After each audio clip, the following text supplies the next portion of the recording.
Yeah. Nowadays, you gotta watch out who you be around. Your best friend will set you up, man, these niggas clowns. Nowadays, you gotta watch out who you be around. Your best friend will set you up, man, these niggas clowns. Bitch made a deal with the Commonwealth. It didn't even really care about her fucking health. How you snitched on a fucking plug, man? FirstFamRadio.com. FirstFamRadio.com. What up, world? This is Grammy music producer Ryan Ghost Bowser rocking it out with First Fam West Radio and your man's Mr. Illustrator. And on the ones and twos, we got Crazy D. Spin that, man. Keep the tools in the box. The haters wanna stop it. Mine's on like cocaine. I'm a fly human being. Money is the reason. No, we ain't about those games. Keep the tools in the box. The haters wanna stop it. Mine's on like cocaine. Pure white, Peruvian. Take flight, ride the wind. Long nights, getting it in. Is this the life of a hooligan? Ninjas on the street, they trying to avoid the chalk. Talk it out, maybe after let the haters spark. Gunshots, bury victims in the dirt quick. Circle of death, calling it the work shift. Mind blown, mind gone. Just took a life he don't care about his own. But this is what the youth talk, turned up. Mommy offered those pills, plus she coked up. Out to celebrate, told it's the last days. Race and chase away the pain of his lane. Ain't no shame, she peeling off her lace and things. FirstFamRadio.com.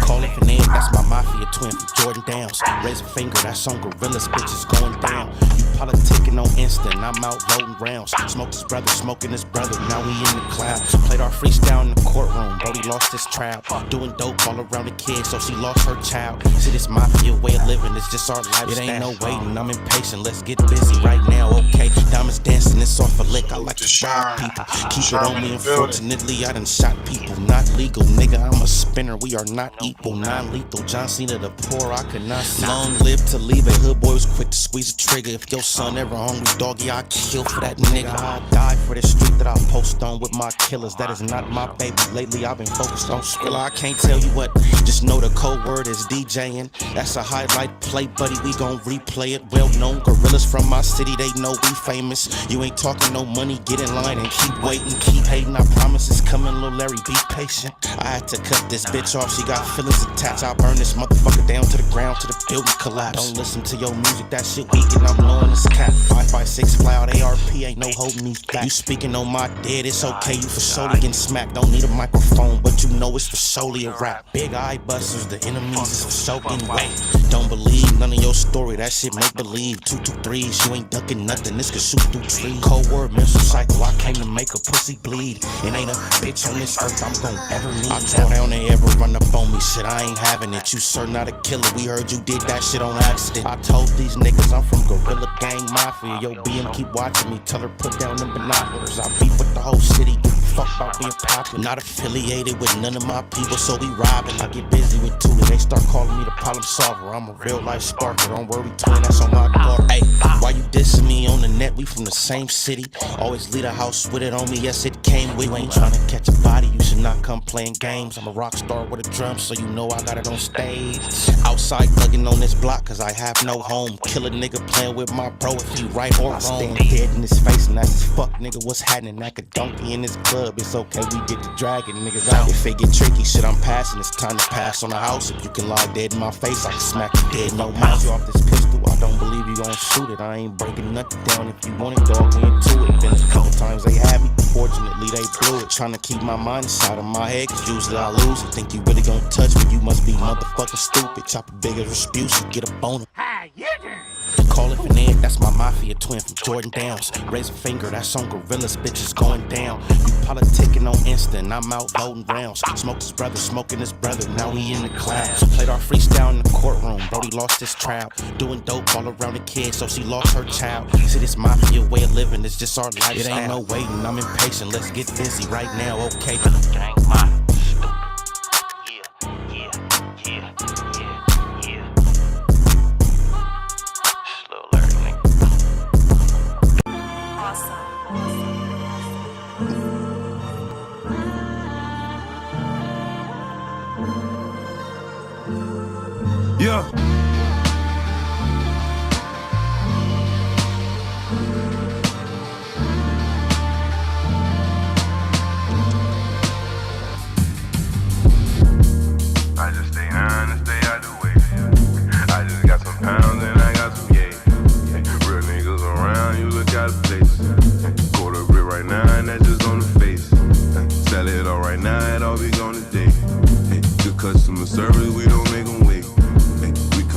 serving, picking him a play. We constantly serving, picking him a play. Hey, but I just stay down and stay out the way. Hey, I just got some pounds and I got some yay. Hey, real niggas around, you look out of place. Get a quarter bit right now, and that just on the face. Hey, sell it all right now, it all be gone today. Hey, good customer service, we don't make them wait. Hey, we constantly serving, picking him a play. Hey, we constantly serving, picking him a play. I come from the bottom, I say with a tray. Got a switch to Diamond Carter, he just wanna bang. Hey, I just want the paper, I don't wanna hang. Hey, that boy that made the world, now he's out to pain. Hey, I just met your girl, she left with a stranger. Hey, soon we shot it up, she knew I was gangster. Hey, I don't take no threats or no ultimatum. Hey, if you talking chop, you talking my language. Cop sip, hit half liter of the raw.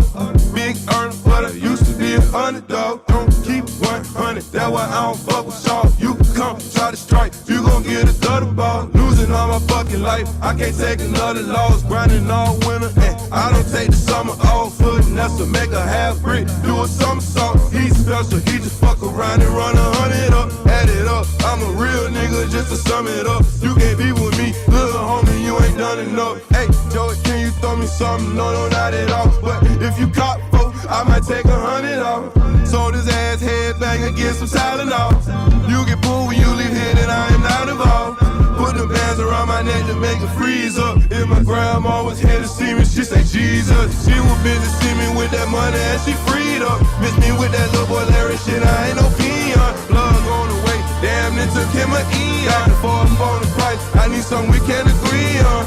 Put a brick in the crib across face, fuck it up. Tryna cook it, nigga, that's an old base. You push it always, hitting plays are always. Giving out quarters like a motherfucking arcade. Listen to your pockets, nigga, fuck what your heart say. Yeah, I keep that fire on my fucking dark days.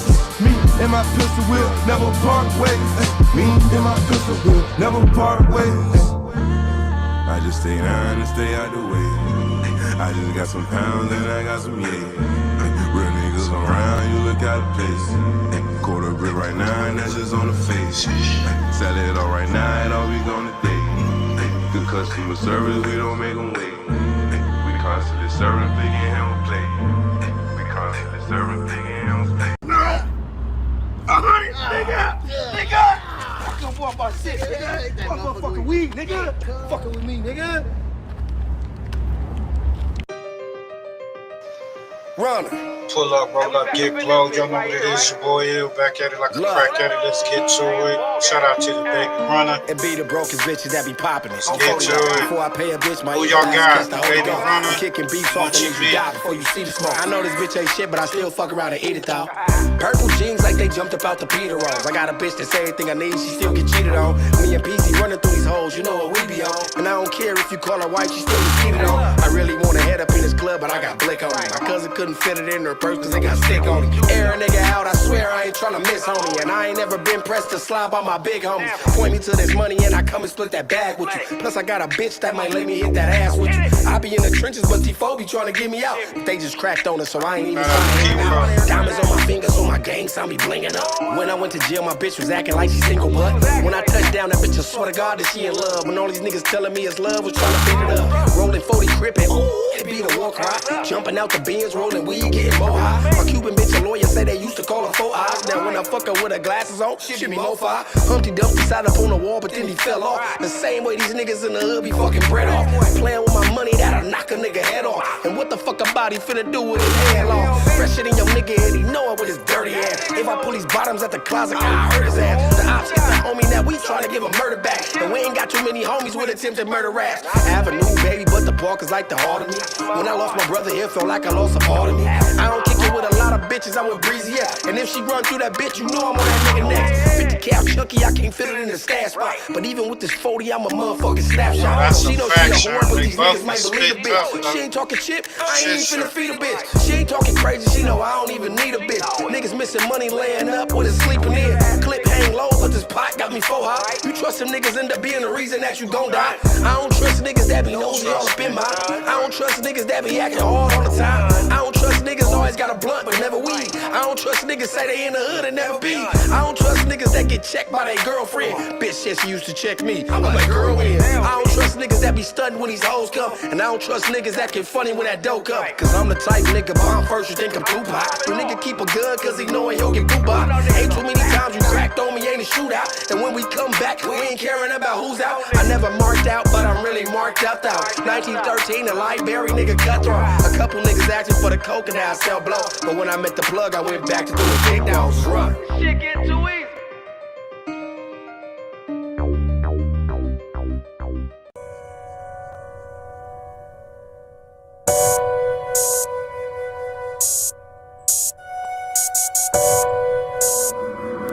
Damn, say you going crazy in this. 5 9s, 211s, murder robbery, 187. I'm a money getter.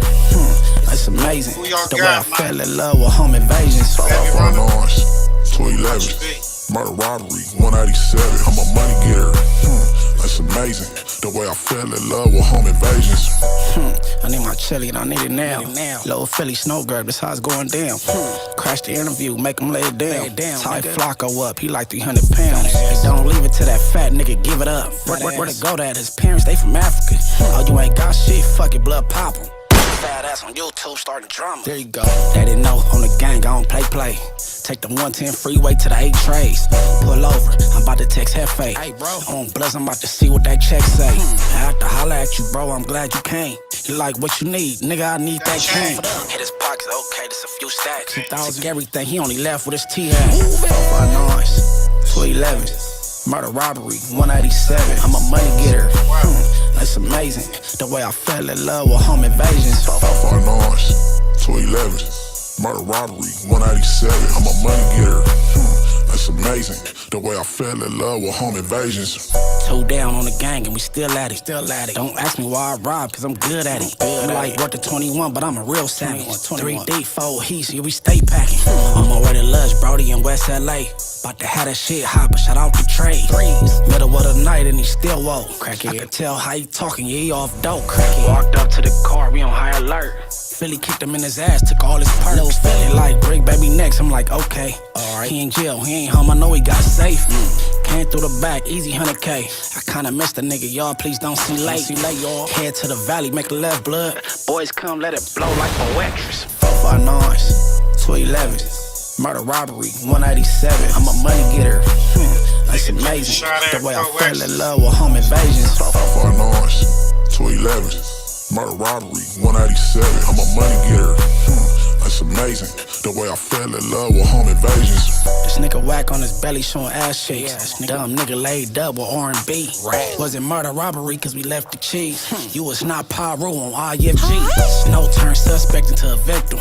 Heard them niggas had beef, so he chipped him. Oh well, long live Almighty, don't forget him. All the nigga had was a knife with him. That's it. Let's talk like a dose, just pull up. Shout out STL, that's what's up. Wrong choice, now Unc in the trunk. Remove what? You didn't know this was blood. That nigga Adam at a spot doing plug talk. Ain't no fucking why he in the cut, beating off. Nigga, I didn't come for nothing, we need it all. Give it up. 3 million right now, we kill your bro. Give it up. 5 9s, 211s, murder robbery, 187. I'm a money getter. It's amazing, the way I fell in love with home invasions. 5 9s, 211s, murder robbery, 187. I'm a money getter. That's amazing, the way I fell in love with home invasions.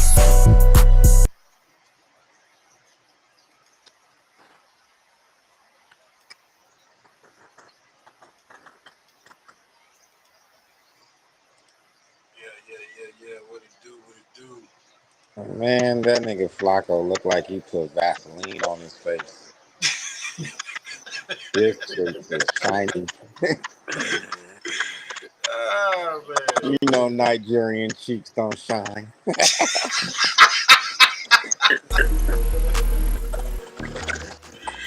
Hey, what's up, y'all, man? Tapping in. Hey, bro, my boy sounded like he underwater, but y'all hear the jokes already. Look good. We gonna tap in. Flocko. That nigga is the Vaseline king. Vaseline king, huh? Nigerians don't shine. Hey, So we got Flacco going at the Rich Grinder, aka Rich Trapper.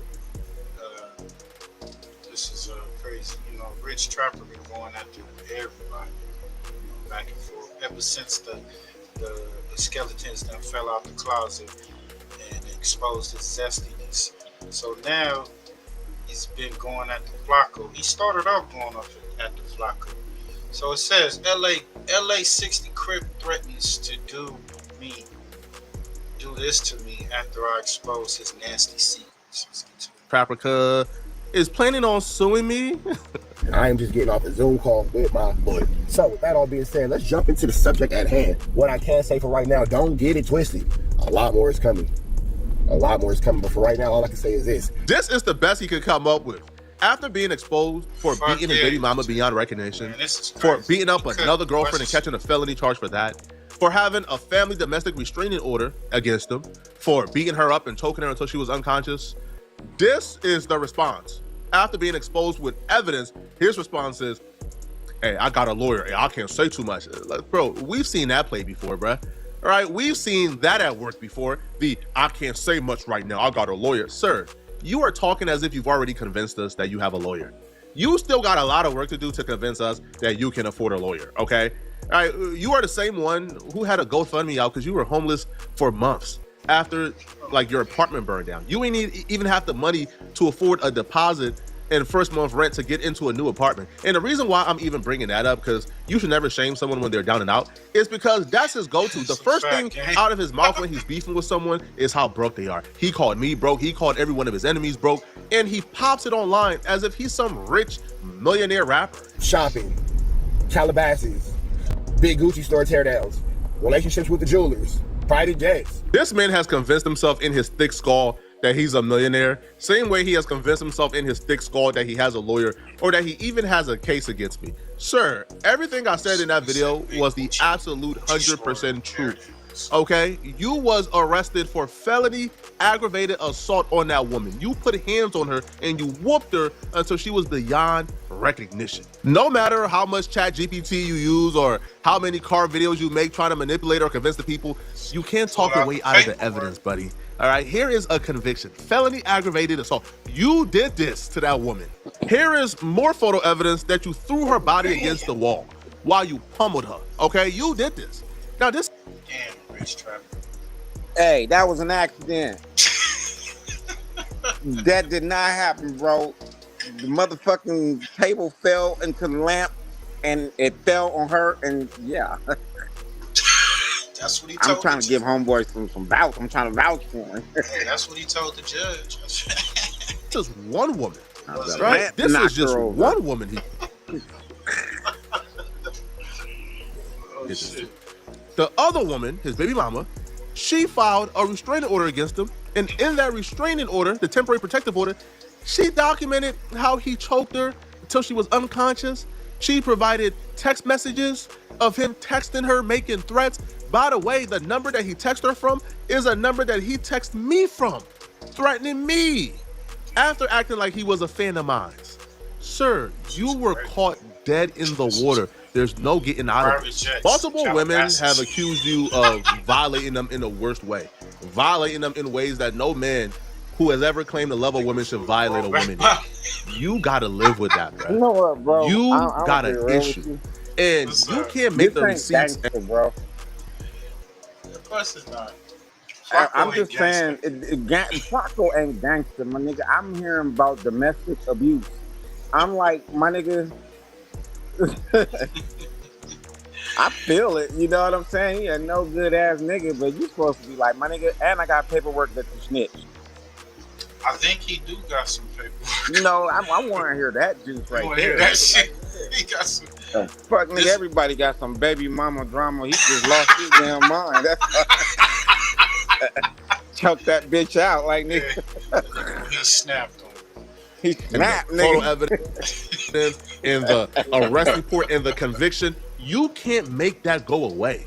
All right? And no matter how many, I can't talk about it, but y'all.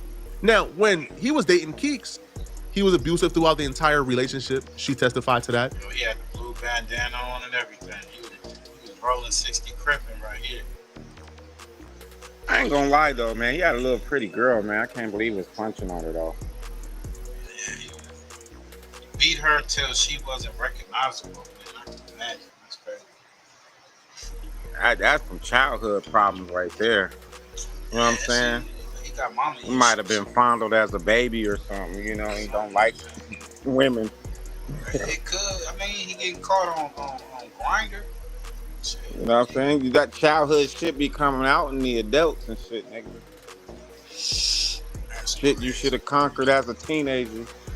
Yeah. Beating on her like that. He whooped her, got a criminal record for it. Keeks sent a message to everybody. She wants the world to know that you and her don't have any kids together, right? That you was abusive and you beat her up and you did her badly and you violated her in the worst way, but she wasn't dumb enough to give you a child. So what does you having custody have to do with you beating up and pummeling and getting a criminal record for beating up Keeks? What does that have to do with anything? Okay, now let's move on to Araya Sanders, okay? His baby mama. He says, I have custody of my kids. No, sir, no. Araya is a beautiful mom. She's a good mother, right? Araya has primary custody of that son. We took a look at the temporary protective order, which we already saw. Bro, right? Like I said, this ain't gangster, my nigga. This is Jerry Springer. Hell yeah, this You know what I'm saying? I'm waiting for this nigga to bring out paternity test, nigga. You ain't even human, nigga. Your blood is cat. Oh shit, yo man, we pulling up all the kid blows. I got the roast, the Rossi and Toe smoking on that good partner. LA 60 Crip put a hit on me for exposing his disgusting secrets. What? Yo, this is part of the gangster shit that my nigga Pusha's been waiting for. He putting a hit I on promise you, bro, that if I need counseling, I'ma hire that nigga. You gonna hire Flacco? Flacco got you. Put your hands on me, you have to go to jail for my lies. Make it crystal clear. That he's definitely a crash out, and he definitely puts his hands on women.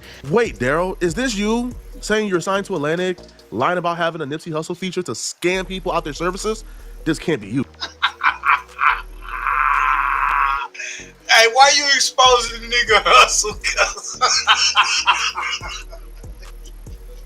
Why you exposing the nigga Hustle? He like, hey, I'll do it for 500. Right? This Rolling 60 Crip went from threatening me to snitching on me after I exposed his dirty laundry in a masterpiece of a video that I dropped yesterday. But here's the thing. He was already terrified and scared of what I know.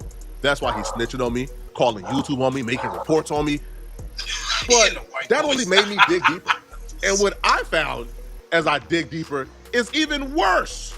In our last video, I exposed how this Rolling 60 Crip reject, who ain't never did nothing tough in his life, was beating on his baby mama, choking her unconscious, doing things that no man should ever do to a woman. And he was so terrified of the truth coming out and people being well aware of who he is now that he reported my video and got it taken down temporarily. So he tries to take down the content, tries to get me a community guideline strike, but listen, I follow all the rules. I am an upstanding citizen on YouTube. So YouTube tells me, Flacco, we know you don't break the rules. We know you don't break the laws.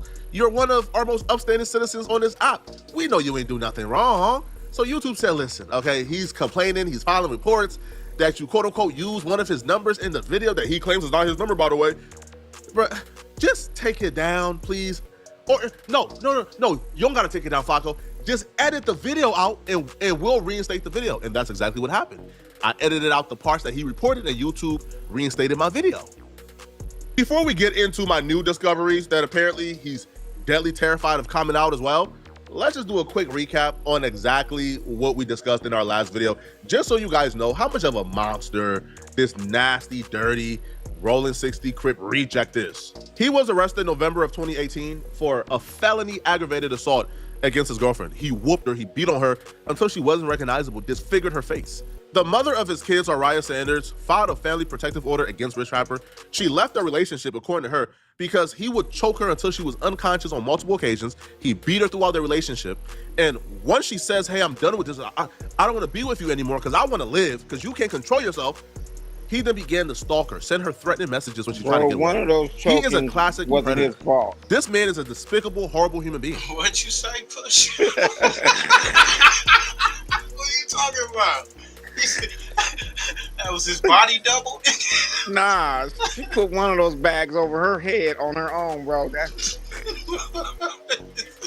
Yo, this nigga's a lawyer, attorney in law for your ass right here. Oh, what's up, Big Nutter? What's up, Big Nutter? Nutter. Nutter, man. Nutter just came from the sector, so I figured a little bit here. West sector. Flocko going in on Rich Grinder, Rich Trapper. You know, he exposing this nigga. He exposing Rich Trapper? Yeah, man. He on the internet, on the YouTube, is saying he's ended his career. That's what the title is. He's ended his career. His channel is not monetized. So Rich Trapper's channel is not monetized. He tried to get it monetized back when he couldn't. And he had that beef with Drea and Virgo, that whole little situation. You know, we hopefully we'll be able to get a gangland lead price because that's already weeks back. But I guess Flocko and him back and forth, and he threatening Flocko. So Flocko does what he do best, and that's doxing. He done doxed this guy. He doxed that nigga again? Yeah, he doxed him. I think he pulled his girl up on this one because he had recording. And we got what's up with Lil Durk, man? These audio messages coming out. They saying it's looking bad for Durkio. Durkio's doom. They end up catching up with that dude, Derrick Rowe. They picked him up. His girlfriend turned him in. That's what I'm hearing. Shit. Let's get to this. Who needs to be exposed? The world needs to know who this guy is. He shouldn't be dating anyone. He shouldn't be preaching, giving commentary, giving analysis to anybody. Nobody who can disfigure a woman they're with. Nobody who can choke their baby mama until she's unconscious. Push. Should have a platform. And I stand by that. And when she tries to get away, he would text her things like, I'm going to F and kill you. It makes it impossible for her to live a regular life and do regular things like date other men, like take care of her kids, like go to work. He became unbearable until she had to file. So he beat up one woman until she's disfigured, and then he's stalking, harassing, and beating up his baby mama until she leaves him, and then he's still stalking her. He even stalked me how he was stalking his baby mama. He was texting me from text app numbers pretending to be a fan of mine who was giving me advice, telling me, hey, leave Rich Trapper alone. Hey, man, Flocko, don't do that. I want you to have your channel, bro. You can't. Whole time, it was Rich Trapper texting me, pretending to be somebody else. This man has schizophrenia, bro. This man is a weirdo. And I only found out it was him texting me from a text app number as a fan when I looked at the restraining order and the family protective order paperwork and seen that he was texting his baby mama threats from that same number. He tells her, last warning, do it again and you'll lose the little bit you have left. Watch your effing mouth, bitch. Try me, I'll make your life miserable. Like, come on, man. He's just stalking that woman for no reason. And then once he finds out that I know is not a fan and is actually him, he then texts me threatening to bury me and to bury his baby mama. Like, what does that mean? You're gonna kill me and kill her too for exposing you? Because you are a nasty human being? Now, being nasty and being a monster is bad enough. Bro, but being a monster and thinking you're smarter than everybody else and thinking you can... What'd you say? There was a YouTuber where him and his wife got murked on some shit like this. Oh yeah, out in Vegas. Yeah, homeboy went up there and looked them in their face and let them know. Yeah, gave them all them shots. This is that Flocko stuff. Like, Flocko, hey, you said he's schizo. And nigga go postal on you. Yo, push Sherm, shout you out. Finny the legend. Big Sherm. Show. Hey, that's crazy. Yeah, that's true. Yeah, I mean, that was Finny the legend and Bubbly. Yeah, that was wild, dog. I bet you they channel after they got murked, they channel blew up. Which was fucked up. Hey, I'm just saying that Flocko stuff look just like that. Like, you can press someone who is like in the public and yeah. make them feel so embarrassed, bro, that it's Yeah, like cause you can do Manny that. That lost can his happen. monetization because of what you call it. That nigga Manny lost his monetization and subscribers because of that shit. That shit Vinny was doing. Now that nigga in jail for what he got an elbow. Yeah. Life sentence. It's emotionally the best thing. That's how it be sometimes, man. But Flacco better be careful, though, because if he out here doing this, he I mean, we haven't seen him put his hands on no dudes. He called people out for fades. We haven't seen it yet. But the show can beat up on some girls according to the paperwork. I believe it. Like Push said, she put the bag over her head on her own. And, that was a tree that fell on her head that pushed her into that wall. I get it. I get it, Rich Trapper. I get it. Manipulate everybody else is even worse. So Rich Trapper makes a video responding back to me, responding back to the allegations, responding back to me showing the arrest record, the conviction, me showing the family protection order that was granted, the testimony from his baby mama. Wow, hey, y'all go check the rest of that out. This nigga Flacco is not letting up. He just dropped that like a couple days ago. That's crazy, right? Hey, what happened, man? They caught up with your boy. They caught up with your boy Derek, man. Caught up with that boy. Right now, we are following breaking news as it appears the last remaining New Orleans inmate who escaped from the Orleans Parish Justice Center back in May could be in Georgia. I'm Travis Mackle. We are following a breaking story. Derek Groves, the final inmate on the run from that massive jailbreak back in May in New Orleans, might be in the state of Georgia. Escaped inmate Derek Groves is back in custody and was blowing kisses to the camera during his arrest. Good afternoon. I'm Deputy Chief Kelly Collier with the City of Atlanta Police Department. This afternoon here on Honeysuckle Lane, the United States Marshals Southeast Fugitive Task Force, in conjunction with the Atlanta Police Department and the Clayton County Police Department, were able to take Derek Groves, 28 years old, into custody here on Honeysuckle Lane.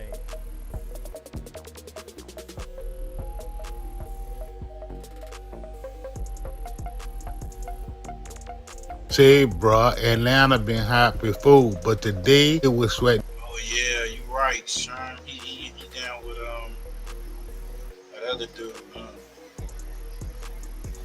He on that one show with something in LA or whatever. With little dark rainbow they call him. His name Dijon Paul. Yeah. And bricks 12 peeping through Southwest ATL like they hunting a ghost with a body count. Word on the block, Derek Woo Groves, the last one out the cage. The only one they couldn't catch. The one sliding through the cracks like smoke in a busted vent. Yeah, that boy was in the A. 12 them boxed off the whole damn block. Helicopters humming like angry bees. One wrong move and it lights out. They say that boy was holed up off of Campbellton and Honeysuckle. Man, even the street names sound poetic for chaos. And boom, standoff, 12 yelling, come out, home getting gas like it's a war zone. But grow that shit. They finally caught him, man.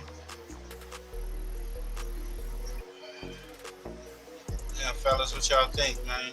They said his girl gave him up. That's what I'm hearing.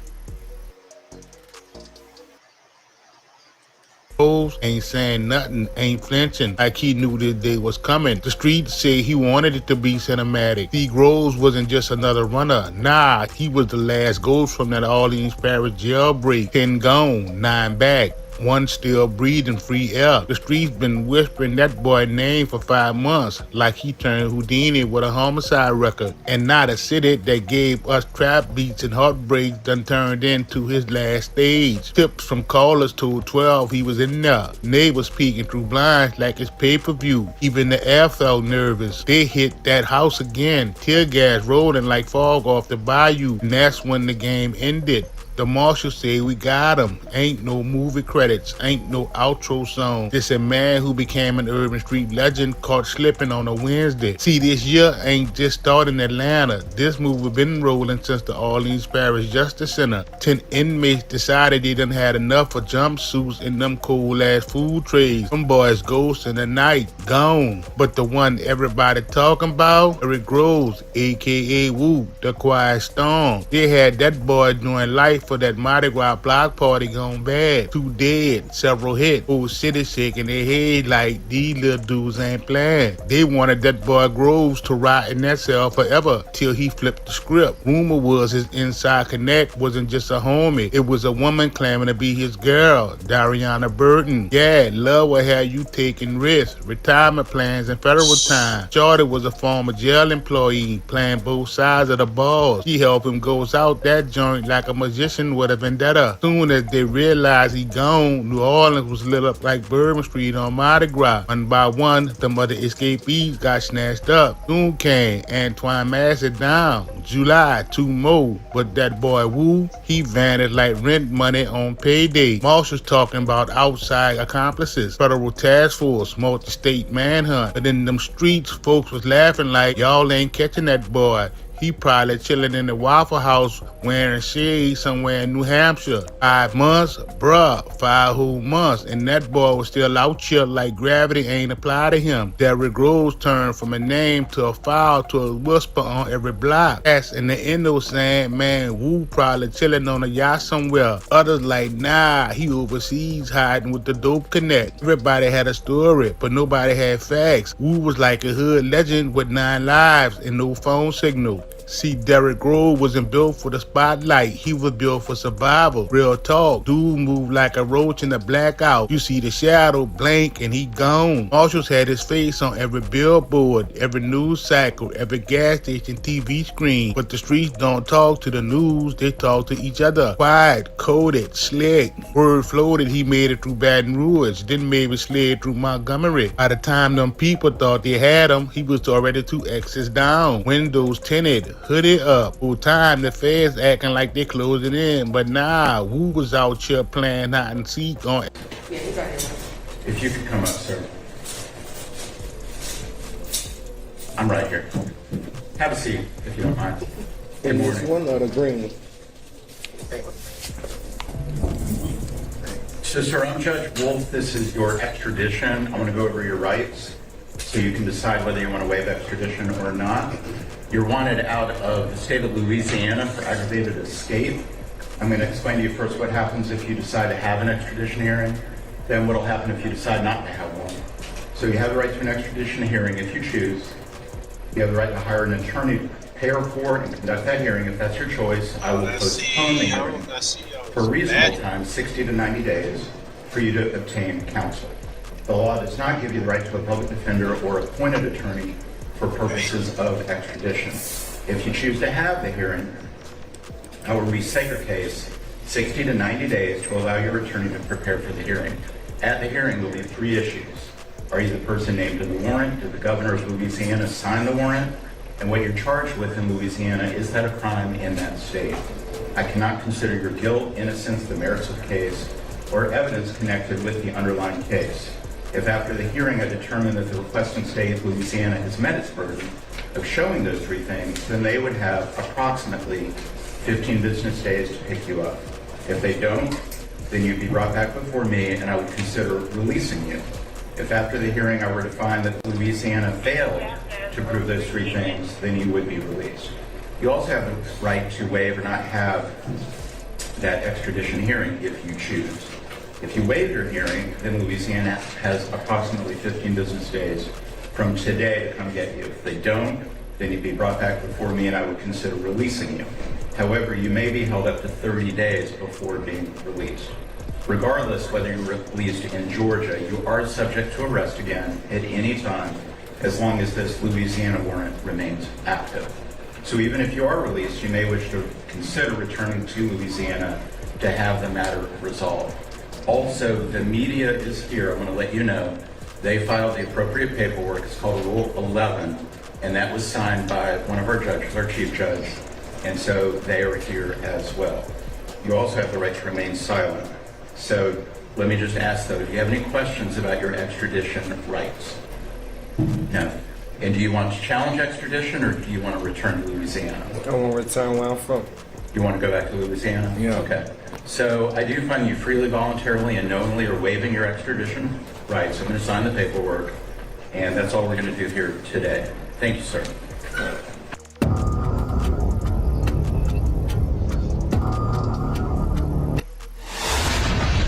What up, gang? Back with another video. Back with another video. Shout out to Music 101.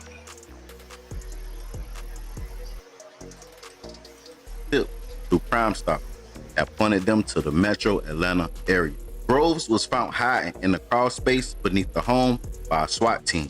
YSL Woody said he was in the club the night before and seen Derrick Groves.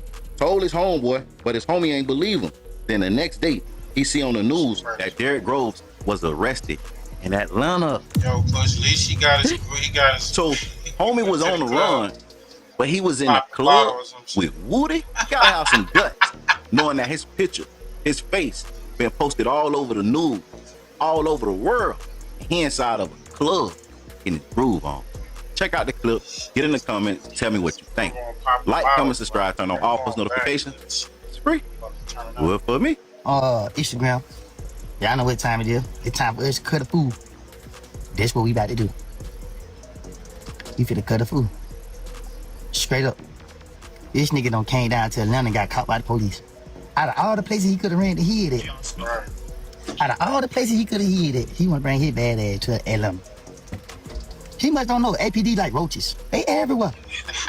APD, man, listen. The UN Marshal couldn't find them. The FBI couldn't find them. The ATL couldn't find them. Can nobody find these niggas? But APD can find them. Listen, this shit, you can't make it up. This nigga hid 3 months, 4 months, however long he was gone. They ain't have a clue where that nigga was. They didn't know. Man, this nigga done came all the way to Atlanta. He done came all the way to Atlanta to let Atlanta police lock his ass up. Gosh, to be no kill. Listen, y'all, stop playing with Atlanta police. If you ain't from Atlanta, let me tell you something. Look at them niggas. Go look at any video with Atlanta police in there. Them they got tattoos on their arm. They got their muscles showing. They be throwing their hand like, yeah, nigga, go ahead and run. You feel me? They ain't lying, cuz they gonna run your ass down. They gonna make sure that they gonna put your punk ass in jail. So he went down there, I don't know, he went to go to the titty bar or whatever. We thought he was gonna go try to make it to Mexico or something. So he got caught hiding in the bag.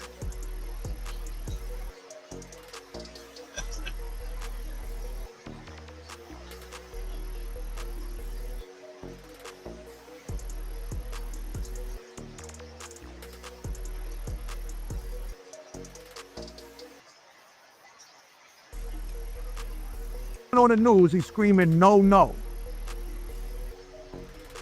This is the Little Durk lyric that the federal prosecutors open up their whole superseding indictment where they charge Durk with murder for hire, resulting in murder. It's from a song called Wonderful Wayne and Jackie Boy from Detroit rapper Babyface Ray, and Durk put a verse on it. This is the opening thing. They're using this. This is like their first piece of evidence. Here he rapped about killing Lil Pab, except, as pointed out by Durk's lawyers, the song happened 7 months before Lil Pab got murked, allegedly by Smirk. But how could he have been rapping about something that didn't already happen? Family court can be one of the most challenging times of a man's life, whether it's divorce, child custody. Now, this is what's interesting, and this is where it gets tricky, and you should pay attention. Crazy, Push. These prosecutors, as we know, are using all this social media evidence, which, okay, I mean, they have, anything they want to present that a judge or jury will believe, but the internet is tricky.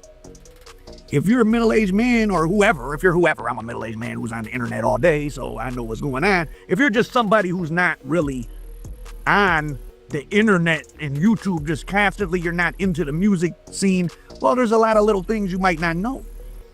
So on Dirk and Ray never made a video. But when you're big artists like them, people make visualizers. They take pieces of your existing videos, a still photo, and they edit it real quick. Sometimes there's producers that'll take the acapellas and put a different beat under it. People are trying to get attention. They're being creative. It's the hip hop culture. They're remixing it. Some people took, what's his name?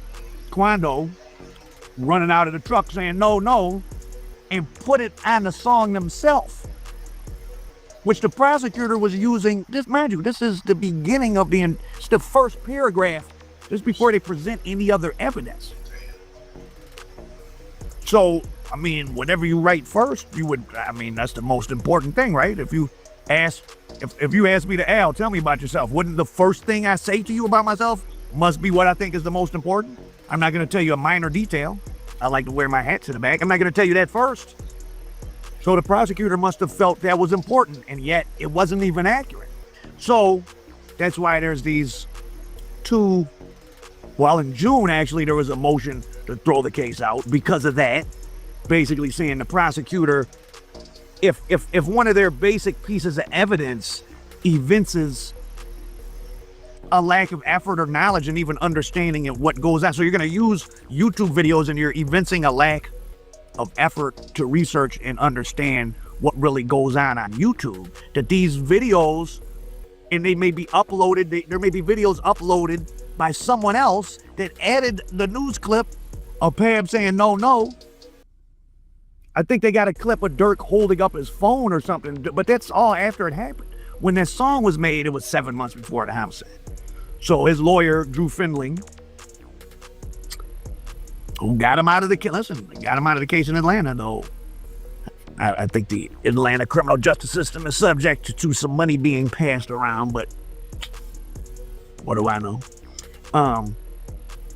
But yeah, so he tried to get it dismissed in June based on your basic understanding of this social media that you're pulling evidence from is so flawed, and like you just don't understand that other people can take these songs, remix them, put stuff on them, upload them to YouTube. It's got nothing to do. They got an affidavit. They got an affidavit from the engineer. I think Babyface Ray's engineer or whatever. Like, no, I recorded this on this date and uploaded it, and then you can go to the DSP platform and see when it was uploaded.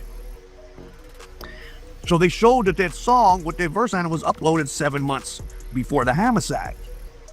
So this should scare all of you to make violent rap songs, because as we saw now in all these cases, Big U, they're using all this social media stuff. That's why,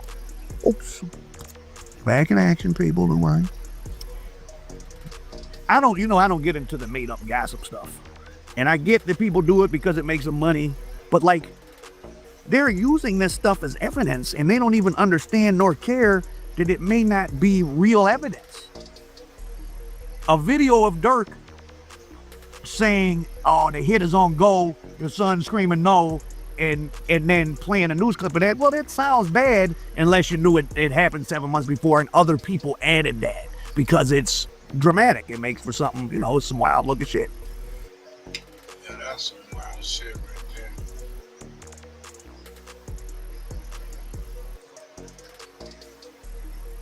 Change that theory as it's cooperating. That's crazy. So they starting off the case by attacking his music and saying that it's a link between that and the hit on Lil Pap, saying that, oh yeah, this is where he said that in the record. So he surely is putting out these hits. He the head honcho of the gang. They're gonna try to make him the leader of the gang and all that type of shit. I don't know. Stupid. I can't hear you. What you say? I said, that nigga Dirt is stupid. Yeah. You don't do nothing yourself, bro. You don't get involved. You stay far away. You don't talk on phones.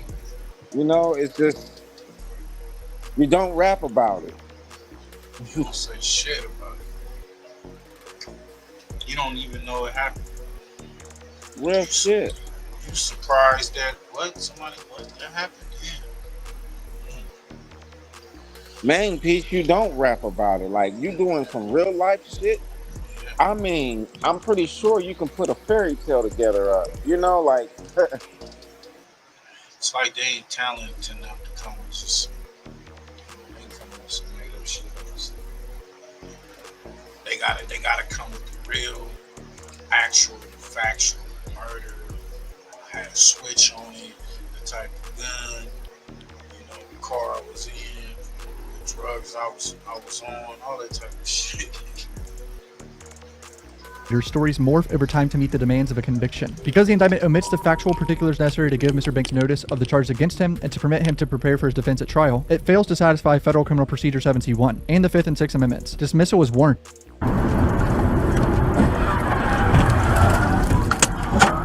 Were you recently? So his lawyers are saying this indictment is changing and morphing into different things just because they're desperate to get a conviction for dirt. That's what it sounds like to me, at least. Counts 1 and 2 allege that Mr. Banks conspired to and participated in murder for hire. In other words, a murder as consideration for the receipt of and consideration for the promise and agreement to pay anything of pecuniary value, or what the government calls a bounty, defining anything of pecuniary value to include anything of value in form of money, a negotiable instrument, a commercial interest, or anything else the primary significance of which is economic advantage. And here we go. The problem with counts 1 and 2 is that while they do allege in general terms that Mr. Banks offered a bounty for TB's murder, they do not provide the specifics necessary for him to adequately prepare his defense, to prevent surprise at trial, to protect against double jeopardy, or to prevent the government from shifting its legal theory or straying from its grand jury presentation. So it sounds like they're saying they haven't gotten all the evidence, or there's some discovery issues, like they haven't gotten everything they need to defend dirt in court at all. The indictment only alleges that Mr. Banks used unspecific coded language that oxymoronically, I've never even seen that word, made clear that TB's killer would be rewarded with money or lucrative music opportunities with OTF. But according to the government, what was the coded language used upon which the grand jury based its charging decision? When, where, and how was this coded language bounty allegedly conveyed? Wait, so it sounds like they don't even know the coded language yet? They haven't been given this coded language? How is this possible? The trial was supposed to start this month, but then it got delayed to January. What were the monetary rewards and music opportunities that were supposedly promised or delivered as consideration for the murder? Without more, there's real danger of constructive amendment and or fatal variance at trial. Who we promised record deals, we gave change to, all that shit. If this is on these audio, I don't know. It just, this case don't look too strong. In violation of the Constitution. A similar deficiency plagues the at direction of language that affects every count in the indictment. While the indictment alleges that co-conspirators carried out various acts at the direction of Mr. Banks, and they list everything here: flying to LA, tracking, stalking, and attempting to kill TB by gunfire, procuring the firearms and equipment used to do so, it fails to give any specifics. When, where, how, and to whom did Mr. Banks give these alleged directions? That's something I point out in my original videos. They really didn't give a lot up in these indictments on what Banks did besides fly with someone to LA and say don't book no flights with names connected to me. And apparently they haven't given anything else to the defense. That's all they got him saying. That's it, right now. I mean, what that mean? You could get a RICO on anything. Yeah, I heard they can put a RICO on the ham sandwich or some shit. Nah. I don't know. What's up, Nutter? Damn, man. My phone was dead. Oh, shit. Good now? Yeah. Hell yeah. Going all overtime. I heard Ratchet. He's a voice over. What was that about? Can you hear me? Yeah, what you say? I said I heard Ratchet's Weasel voice over there on live. Oh no, I was showing the old live about the Queen Domain shit. You know Queen Domain done pop back out in about 3 seconds. Okay. Yeah, I was showing that old live we did about 4 years ago. Okay. Yeah, with a classic. Yeah. Yeah, I heard Ratchet. I guess he was interviewing her or what? But she got. Yeah, he was interviewing her old girl back in the day. I just wanted to show people how bullshit Queen Domain really is. So she back in the sector. She back Yeah, to she her done old pop tricks. back. Yeah, she done pop back out, back to her old, trying to goddamn pull motherfuckers in her coat shit. You know how that shit go. That's crazy. about this little Dirk, these new audio messages and shit? No. Yeah, I guess they just released some new audio messages. It's looking like it's bad. That's what I'm seeing. As far as It's looking bad. That's what it seemed like for these headlines. And then I'm hearing that some of the people from the streets have been threatening either the judges or the prosecutors. Oh damn, motherfuckers moving like that? Yeah, we got Brian Blake speaking. He said Lil Durk is doomed. This time we gonna be talking about my boy Lil Durk, man. That's right. We finna be talking about Smirkio in this case and the public spectacle that this case has become. Now, as of recently, these bloggers been trying to pump y'all heads up with this whole notion that Lil Durk is coming home. Lil Durk is about to beat this case. And one of the key things they've been focusing on is giving y'all the news that this prosecuting attorney, this United States attorney, was unlawfully designated. Now, the reason why that's a big deal is because it pushes the narrative that Durk is being done wrong in this case. And that's, I'm gonna break it down for y'all. Let me break this down, right? Durk got caught with this whole thing. He just got caught with an iPhone, like an iWatch. He got caught with a phone? I think I heard about that. iWatch. He got caught with a watch. iWatch, yeah. So they, what I'm hearing is he tried to destroy it. If he had a iWatch, it's a phone somewhere. Cause you can't operate the watch without the phone. So like, he's saying they trying to get it. They trying to pull off iCloud, whatever. They trying to get all that. He said he trying to delete his iCloud. What I was hearing is they trying to, they trying to go up in there and get whatever info. It's like some 200.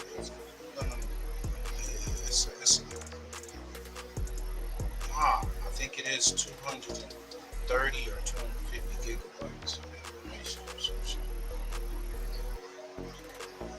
God damn. That got on Lil Durk. I don't know if this is true, but he did get caught with a watch. So you said, yeah, the watch, yeah, you gotta have a phone somewhere. You gotta have a phone and that bitch, you gotta watch it there. Yeah, he probably, solitary. With this prosecutor being unlawfully designated, the reason why it won't stick, let me tell you that first, is because this is not the prosecutor who built this case. This prosecutor was just recently appointed in 2025. This case was charged criminally in 2024 and probably investigated for years before that. So they're not going to throw out this whole case and all of this work that these people have put in simply because the United States may have passed the case off to someone who wasn't, who didn't meet the requirements for his position. I'm gonna say it like that. In any case, the attorney is asking that the case be dismissed with prejudice or without prejudice, which tells you that this is not an end all be all in this case. I don't like this strategy because it makes the defense look desperate. Scribe is how 4 million people turn processes into step-by-step guides. The hardest part of that's what filing multiple. That's what I was about to say. Trying to come on. Prosecutor, yeah, they trying anything, though. The prosecutor trying anything. They're talking about they're gonna start up the case, going into his music. So he put the hit out on Lil Pap, and it's a song out there. The song came out like 7 months, and he's saying that the fans altered the song, make it seem that Lil Durk put that in the video in the song itself. So I think if the way they're gonna get him, he the top dog. Anybody around on that case, they're gonna try to get them to flip. That's what's gonna be bad for your boy Lil Durk. I'm hearing that they trying to separate Jam's trying to get his lawyer to separate him from a certain case, situations and whatnot. That's within the paperwork. Motions to dismiss on the same day, not to mention already having previously filed motion to dismiss. It makes the defense look like they just looking for any way to get this case thrown out, any small technicality, which it lets the prosecution know that you're watching them, but at the same time, you look desperate. It doesn't look like you think you can win that trial, and so you are trying to pull any stunt you can pull. Part of the reason that bothers me is because this attorney has been doing public interviews, and I said it back when he first did the interview. There's no reason you should be on Vlad or academics and your client not even free yet. He haven't even won the case. So it seemed like a publicity stunt. It was like a celebratory moment, like, oh yeah, I got the Lil Durk case. And you know, it was all about promotion for this attorney. Who knows how much more money he has made, how many more people looking to, you know, get him just because Durk had him. That's one issue I have. The second issue is, as an attorney, you should understand that certain things you do will affect your client. Now, they have taken to the internet and attempted to, I want to say, sway the audience into believing that Durk is okay. You know, they trying not to hurt his streaming and stuff like that. That's my take on it. I don't believe they was actually trying to intimidate the government or nothing like that. I believe they was actually just trying to keep the people with some hope so he can keep some money coming in. But in any case, as an attorney, you should know if you engage in a war of words or any type of reputational war with the FBI and the government, it's going to affect your client. So they took to Lil Durk's Instagram and they made these posts about how the government is targeting him due to his exercising of his right to freedom of speech and his creativity, you know, all of that stuff. So the government responds by releasing evidence, not necessarily releasing the evidence, but telling you the stuff that they have. And they go on to discuss, you know, how Durk has been implicated and incriminated in several different murder cases, murder for hire cases. And, you know, they discuss how he brags about it in his music. And then it gets to the real deal, which is these damn interviews. All of this podcast.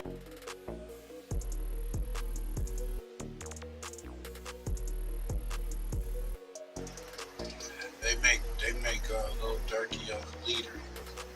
It says leader of the OTF. Uses his money, influence, and power to endanger individuals whom he perceives as a threat. And defend his vast resources, coupled with the expensive reach and violent nature of OTF, further justify additional safeguards to keep the jury free from intimidation and harassment. Indeed, defendant's supporters have already threatened government officials to free Durk or face retribution. So they've been threatening government officials. Who, the lawyers? Oh, just random fans. Like random fans, they were trying to blame that on. They were trying to blame that on. I mean, with the judge expecting you, the public judge, and you know this nigga got fans. You know what I mean? Which is these damn interviews.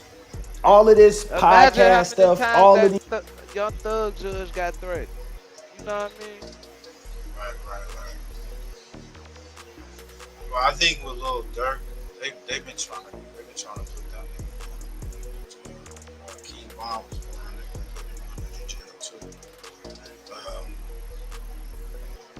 I think Durk is a little different when it comes to Chicago. You know, he had got the key to the city. He got a big influence on the city. So it seems like they're gonna just throw anything at him to try to take him down. So, yeah. I think that's what I'm saying. He the top dog, so it looks like somebody. They saying they got some snitches on the payroll. So we gotta see how this gonna play out, y'all.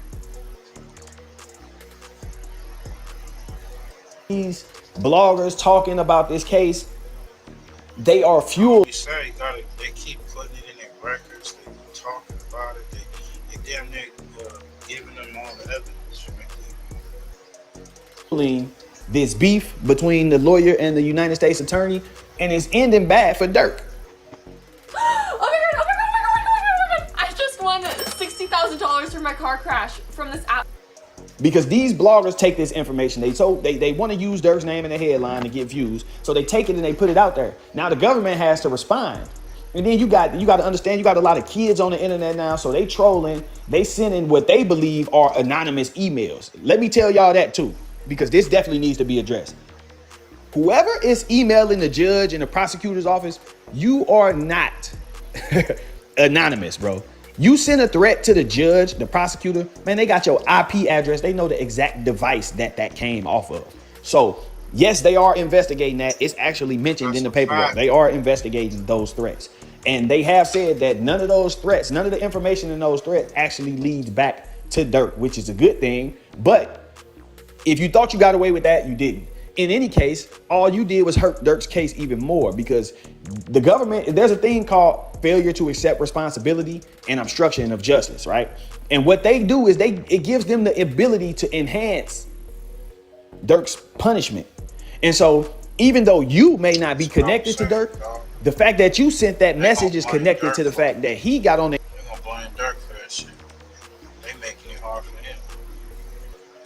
internet and said that they are, wrongfully prosecuting him, which he does have a right to freedom of speech, but it's all in an angle. They basically, the prosecutor is basically saying, look, man, we got this dude caught so red-handed that if he get on the internet and say we wrongfully trying him, he trying to manipulate. And they got the right to do that, So the threats, all of these narratives on the internet, is only working against him. At the end of the day, it's gonna all fall back on him. And they're going to say it's a result of him trying to obstruct justice. It's a result of him failing to accept responsibility. If you're not taking the cop out, go to trial. That's it. Don't get on the internet and push no narrative. Don't send your lawyer to do no interviews. None of that. You going to trial, sit back, stay quiet until you go to trial. Because everything you post on the internet, they using it against you right now. This is all a part of the setup. I'm telling y'all, watch. That's why they filling the paperwork up with all of this stuff about him. Oh, he trying to make the FBI look bad, and because they believe they have him caught red-handed, and he's not accepting responsibility. And they gonna word it just like that when they get ready to try to hit him with an enhancement. So it seems like, hey, y'all go check out Brian Blake, man. He's really breaking it down. I don't know what you think, Big Nutter, man. Just looking bad for a little Dirk. You got folks that's looking like they point the finger at him. He's a mastermind and whatnot. Emails, they need to goddamn cut that shit the fuck out. Yeah. I don't know why niggas lawyers do that, do interviews and shit. Why these niggas ain't even been to court yet. Right. How the fuck is you doing interviews, bro? You ain't won nothing or lost nothing yet, so I don't know, fam. Yeah, I'd have got it, man. I'd have been on my way. Like, what the fuck are you doing? You trying to get some fame? You already part of the case with me, the famous rapper. You on here, you ain't supposed to let them know nothing. You ain't let them know no strategy. Fuck. Like, nigga, you want to know, take your ass to go take your ass to school. You supposed to be goddamn looking over my case, working over, finding anything you can to beat this shit. You out here doing interviews and shit. Right. You tweet. That's crazy. Hey, man, what you been hearing this shit about Jeezy, man? It says Jeezy really guilty of snitching on BMF. Big bitch. Oh, I heard about that, but I don't know the details. It's this old retired FBI agent come out speaking on this shit. We're gonna play a little bit of this, man. We almost out of here, y'all, man. Make sure y'all like, comment, subscribe. Appreciate everybody for pulling up.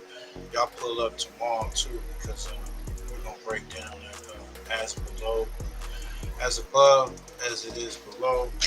Your boy Push, he be dropping those bangers. Let's get to it. Murder charges, straight up. So outside of Jeezy, are there any other beefs that you feel that you have? I mean, I ain't even gonna ask you to name no names specifically, but there's a lot of fuck niggas I don't like. All right, no doubt. So that situation that we were just talking about with the charges and so forth, do you feel like it was a setup because cats came like after you, like they was coming to get you? Yeah, I think it was. Yo, Sean, man, I don't know, man. Why? What's up with the What's the fascination of telling on yourself? Like, what is up with this generation so stuck on being rats? Credibility. That's no You know what I'm credibility, saying? yo. The credibility and the clout. Ever since that Woody shit, everybody been goddamn mouth been loose as hell. It's like they don't even care. That 6ix9ine shit, you know what I mean? They trying to normalize that snitching shit. That's real. Even Gucci Man dry snitch right here. But we didn't go at him on him after that. You know, what happened? On this video right here, this would have been considered dry snitching because he kind of like put it on Jeezy. This is right after the shit. Jeezy did it to himself though. Jeezy put that shit in the song. I heard about that too. Yeah. Told niggas go get that So Icy chain. He got 10 bands. The only thing about that is kind of like, Guess who else just did that? Who? Fucking Go Yayo just did that. It was on CJ Casino. Recently? Yup.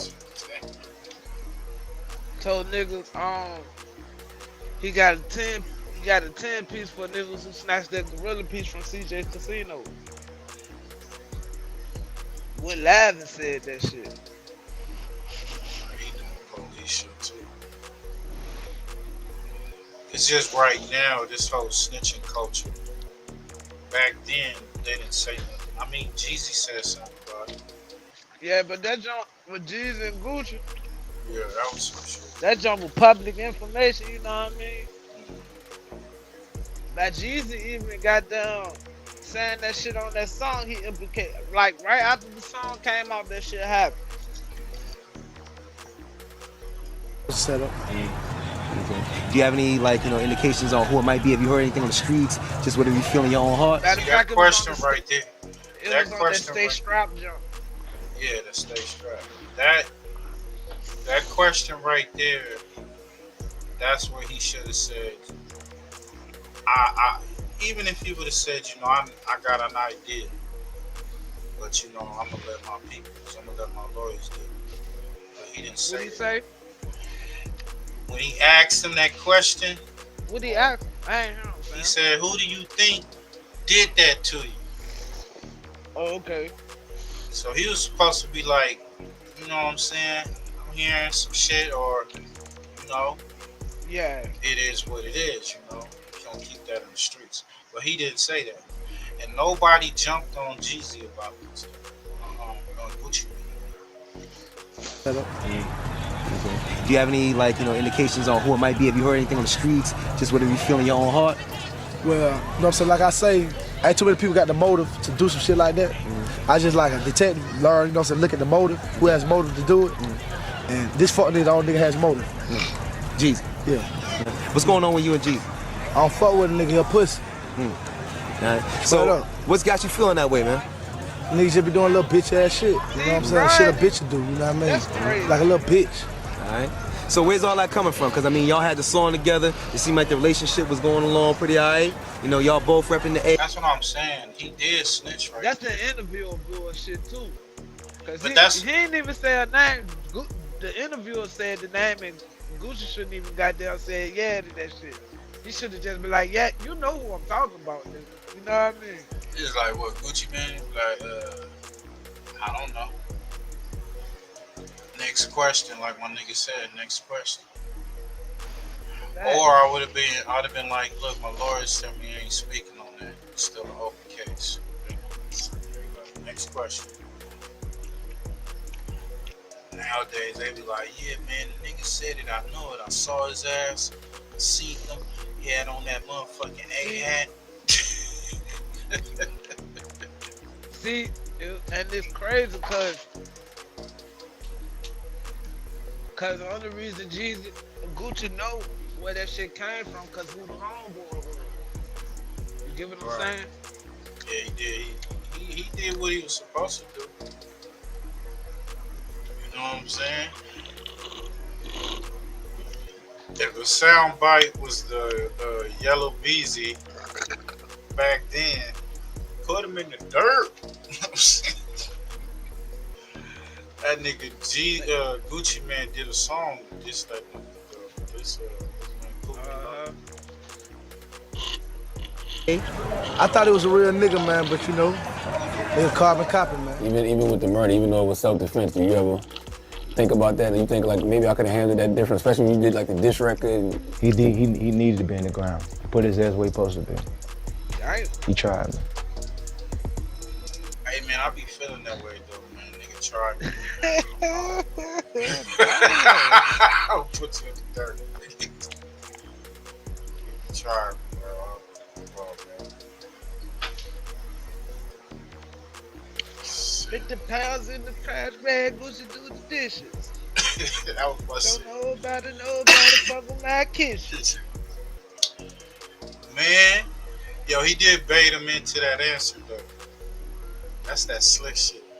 And see, I don't interview like that. I've never interviewed like that. I'm not that type of person. That's called messy interview. I tell the person before we interview him, I say, look, what you don't want to talk about before we push this record button.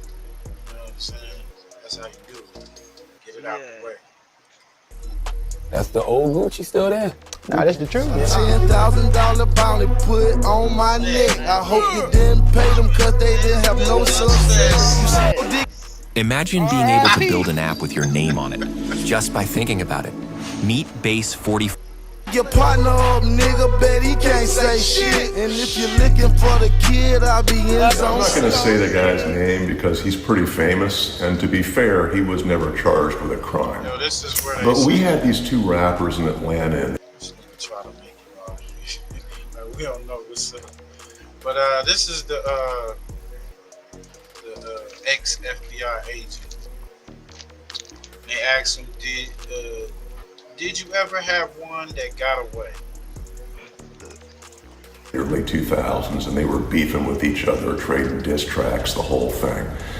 Then rapper number one, the famous one, orders his goons to go beat up rapper number two and steal this gaudy gold and diamond necklace he wore in all of his videos, and that's where it got interesting. The goon squad shows up at rapper number two's place. He pulls a gun and starts shooting. One of the attackers gets hit, makes it about 200 yards away from the house before he drops dead. Rapper number two is arrested for murder, but is dismissed as self-defense. And the real criminal here is rapper number one, who ordered the violent act that got his man killed. I had the phone records and two witnesses prepared to testify for what would have been a rock-solid RICO murder case. But for reasons that were never explained to me, the U.S. Attorney's Office declined prosecution, and rapper number one went on to have a phenomenally successful career. Oh well, win some, lose some.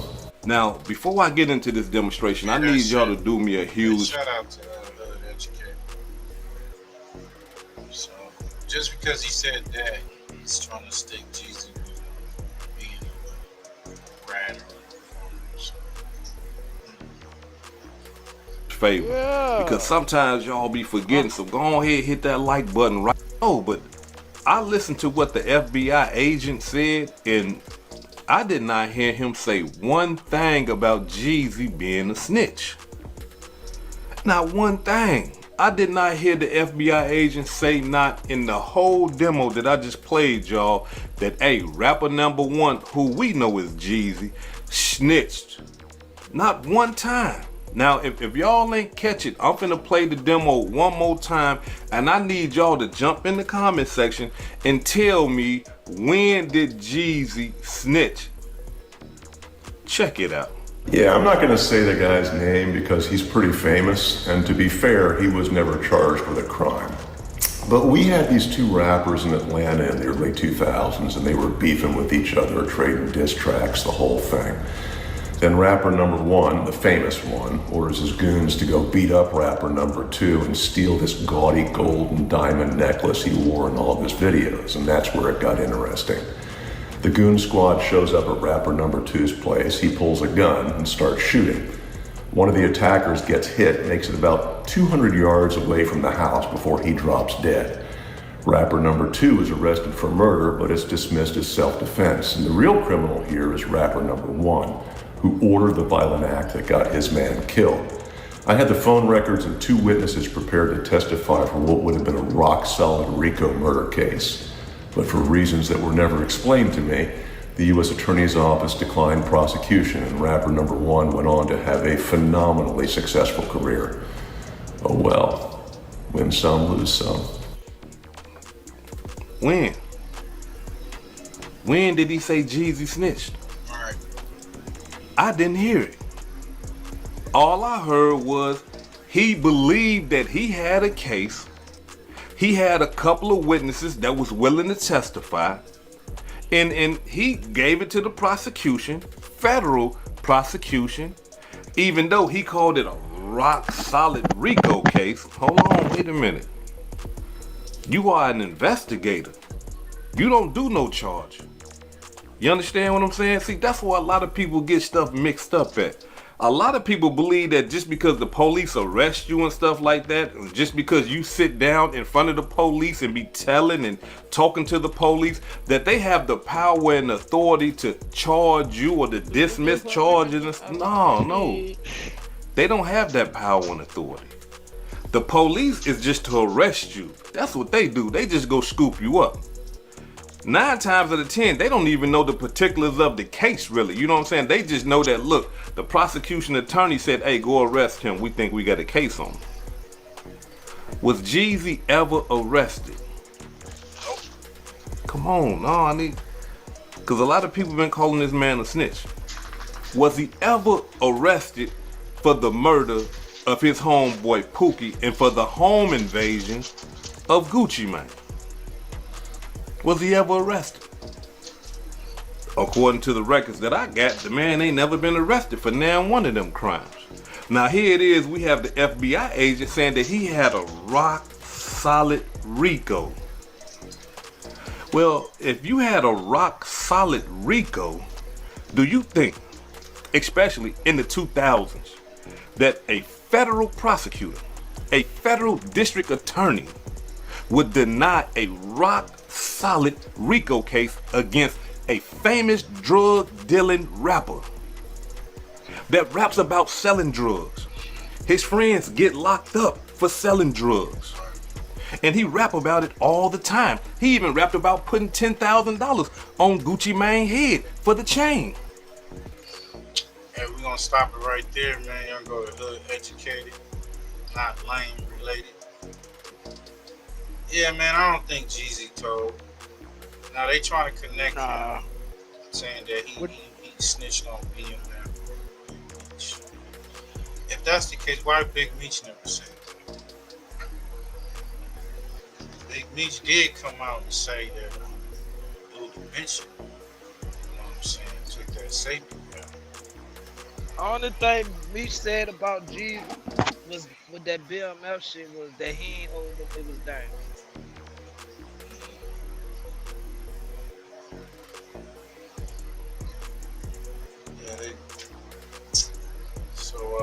I don't know, man. We're gonna keep that. You know, if we hear anything else, man, we'll keep it posted. But as for now, right now, I can't go with you. Hell no. Hey, man, you know, Nutty, you was on live back. We had OG Cooler with the Gumby speaking on the Hoopers. Well, he came back and he talking shit.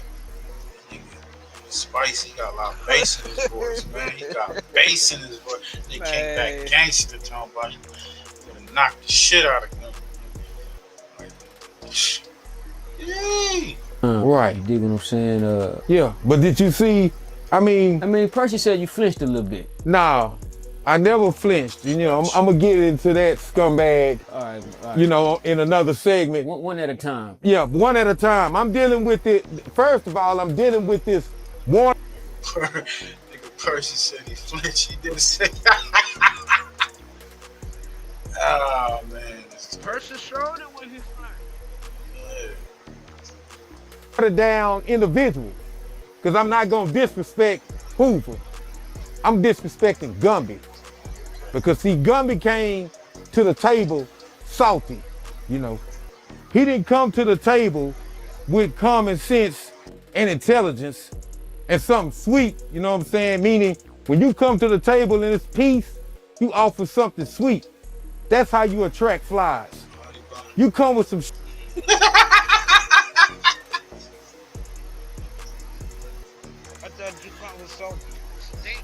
He said, sweet, nigga, a honey bun. You put that honey bun on his bed. Look at it. You come. He said, you come to something sweet. I don't know. That's the. I guess that's how they lingo in that part of Texas. So I guess you come. Gotta offer something sweet. you ain't gonna attract nothing but maggots. You see? And the way Gumby came, to me, cuz disrespected the Hoover, really. Come to find out, you know what I'm saying? He a criminal, you know? He expressed that he was a criminal. Hold on, Kunta. So I asked him that question, right?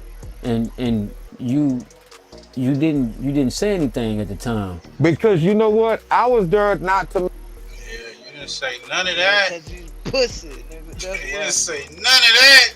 You didn't even have a bandana on, ready for war. Make any distinctions. Did you know that he was a criminal? Yeah, okay. I knew he was a criminal. He been saying that a whole lot, you know, about the criminal shit. You know, I'm not knocking the homies that's criminals, you know, but I'm a Hoover Crip. And there's a big difference, you know. And criminal business and Hoover Crip business is not really the same. Let me ask you this.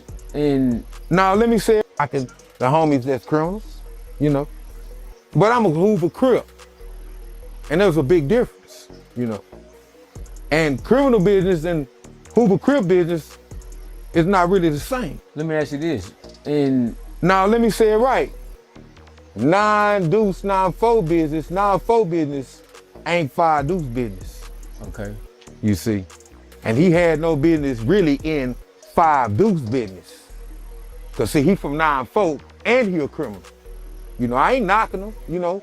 I mean, I guess he curred, you know. That's what he claimed, you know. But he didn't act like he curred. He act like, you know, in this game, you got 2 positions you can be in. You can step on mutual grounds where everybody is the same, you feel me? And when you step on mutual grounds, you know what you get? You get an equilibrium of ideals. But if you try to step on superior grounds, it's only one road left, and that's the inferior ground. And on guard, HCG, we ain't finna take no inferior position. We not. We would love to stand on mutual positions, but we ain't never finna ever, and this is on guard. HCG is never gonna sit on no inferior position. And then by him coming the way he came, he came and tried to put us in an inferior position, and that wasn't cool. Because we been. What's your thoughts on that? What you think? You think that Gumby was trying to put him in an inferior position, put his game in an inferior position? No, I think Gumby was just passionate about what he was saying. I think with Gumby was trying to give him the protocol. It's a pecking order, really. And but I mean, you know, like I said, they've been banging that for, they said 30 years. So it's probably 30 years plus they've been banging that. You know what I'm saying? See, Gumby, that nigga, Kunta, he don't.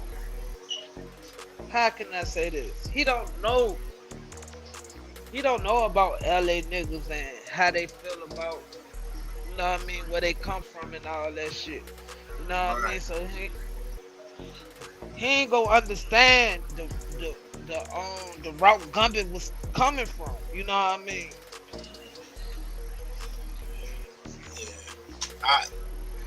To me, I think too, because he's going off of LA Ron.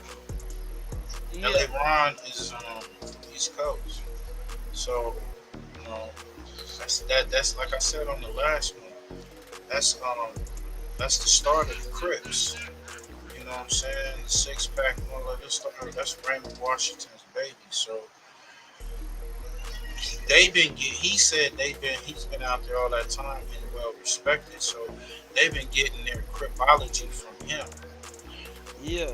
They ain't been getting a lot of the Hoover indoctrination from the Hoovers. You got Gumby that's down there like, look, y'all niggas is doing it this way. This ain't how it's supposed to be. You know, I go under a protocol. So I think with him is when the internet, because he looked like he was marked out, and even the interviewer said that it looked like, you know, why you didn't say that when he was here? You know what I'm saying? The comments was tearing him up. It was like, nigga, when Gumby around, I'm quiet. When he leave, I'll speak again. That's what they said. HCG, and we never watered it down. We never watered down HCG. Texas, Fort Worth, the whole car here that's Hoover, we never changed our set. We've been HCG for 38 years. Now hold on, cause this is deep. Now, you know, you got all on the windshield, you hear me? Looking in, you hear me? Looking in, saying, hey, can I get in there? What y'all got going on in there? First of all, bug on the windshield, get out of my business. And he know exactly who I'm talking to. Don't you got some dumb shit? Don't you real tuna? Whatever the fuck. Why you ain't in your business? You in my business. Now, this exactly loves some I think you talking about OG Person. real business. They talk about Percy. But certain Hey, but Percy a Hoover too, ain't he? Yeah, I think him and Percy from the same set. Yeah, he shouldn't even be on the internet. Y'all both from the same set. Should be a DP. can speak on Crip business because they dropped their flag. So you don't got the right to speak on Crip business. Who you talking about, Gumby or who? No, I ain't talking about Gumby. I'm talking about a hometown that had a. Oh yeah, Yeah. No, I'm on him too, cause you know cause this links into him, cause he had an opinion. Okay. You know, he had an opinion. You don't get to have an opinion when you don't come to the meetings. You don't get to have an opinion when you just on the internet talking. Your opinion matters to the internet, not to the streets. And you know. But where he talking about it on the internet. Right. The hell? What the fuck? He's ready to fight. I don't know. I mean, what the fuck Kunta talking about, man? I don't know who is he talking about. He could be talking about the other homie. I forgot his name. He was in the sector, the Mo 3 sector. Ain't he from Hoover too? Who? Duke? Duke. Ain't Duke from Hoover too? Nah, Duke. Nah, Duke ain't Hoover. You talking about I think Duke neighborhood. Oh, okay. I don't know. But I know Duke Crip, he ain't Hoover. Yeah, he is a Crip. Shout out to Duke. Yeah, but he brought it to the internet. My whole thing is he had all his energy for Gumby, but he didn't do none of that. He was in Gumby's face. Fact. If I heard knock you out. Well, what more did I have to do to provoke the nigga to fight? Spit in his face? We will. license to see me everything to every grip that's heard, nigga. And we adopt for that, cuz. On crib, we adopt for that, cuz. We will. We'll adopt for that, cuz. Hey, Alicia Little here, and I'm excited to announce that the 3rd annual AI and Marketing Summit is here. This is the AI Marketing. So which part of that question do you want me to answer? The first, second, middle, last? What you need? Which one? Well, I thought it was all in one. Well, it's not. These are different situations that need to be broke down in various different ways. The first thing that he said was that he was gonna knock me out.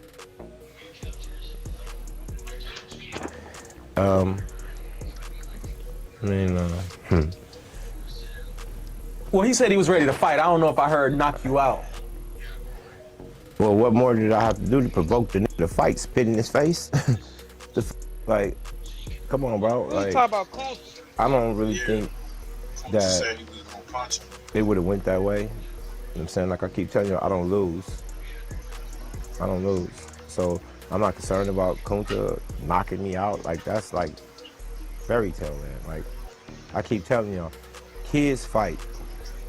Right. What's the next, boys and girls? Grown men kill. Next question. Well, how do you feel about him saying that you don't really have a right to speak on their business? Because First off, he don't even have no business. He's not a gang member. Let's get that understood. Him nor Percy are gang members. They dropped their flag. They can't do anything but talk on the internet. Also, they both dropped their flag. So he's saying Kunta dropped his flag. Y'all, okay? Something new to from what I'm hearing. So, all right. This is why we've been having so many problems getting into it. I mean, getting in touch with Fort Worth, because we had to go through the likes of Percy and Kunta. Well, mainly Kunta. Percy ain't. Okay. Yeah. You know, mainly, let's be right. honest. You're right. You ain't Mainly. put Percy Okay. I'm just saying, because Now- I'm on his too. But in regards to me, first off, this just goes to show how stupid this dude is. There are individual sets from Hoover. I ain't gonna be. This is a Hoover issue. Tell you now. This that is not nigga a five person deuce ain't issue. no Kunta. This is a Hoover issue. Get it? And if I'm from Hoover, I can speak on anything as long as I'm in the right. You ain't heard no other Hoovers come shout me down, stupid. Stop making up excuses. Oh, he's a criminal. Oh, I'm a Crip. See, y'all so stupid. Y'all the only one who play those games. When you was in LA, you was around all what? Criminals, Crips? Could you decipher who was a Crip and who was a criminal? Exactly. That's what I'm saying. See, they so Right. That's a fact. That's what I'm saying.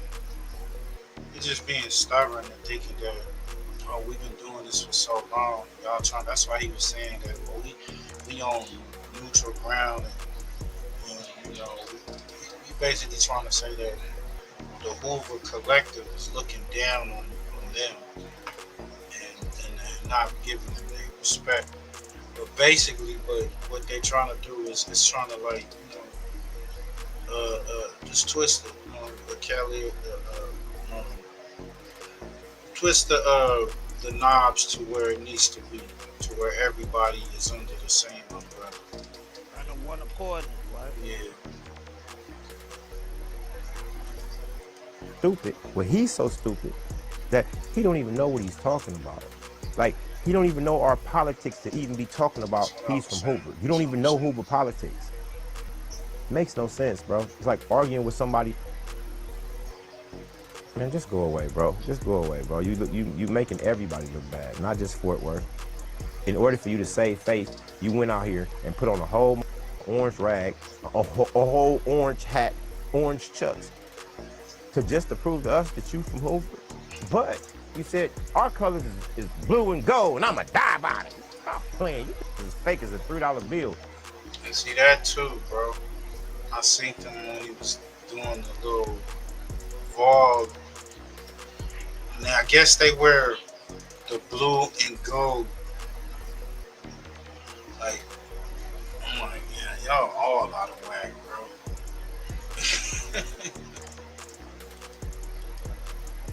Stop playing.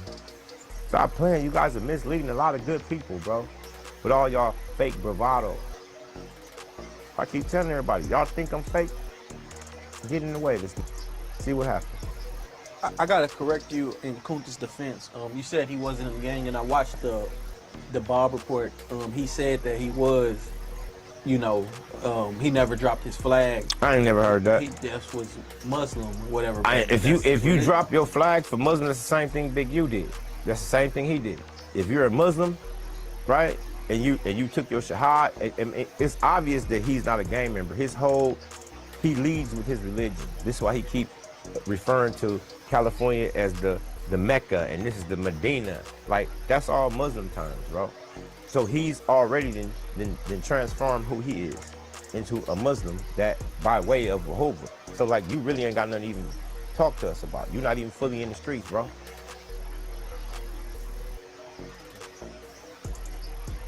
So you can't be a Muslim and a gangbanger? Yes, you can, but you have to pick one who you gonna serve first. You gonna serve the gang first? You gonna serve Allah, Jesus? You gotta pick one. He said.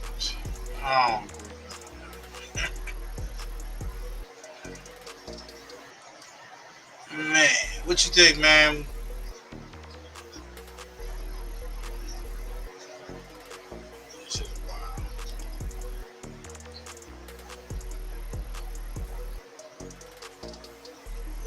Your boy Gumby ain't. Man, that's like saying you can't be a gangster in the jungle.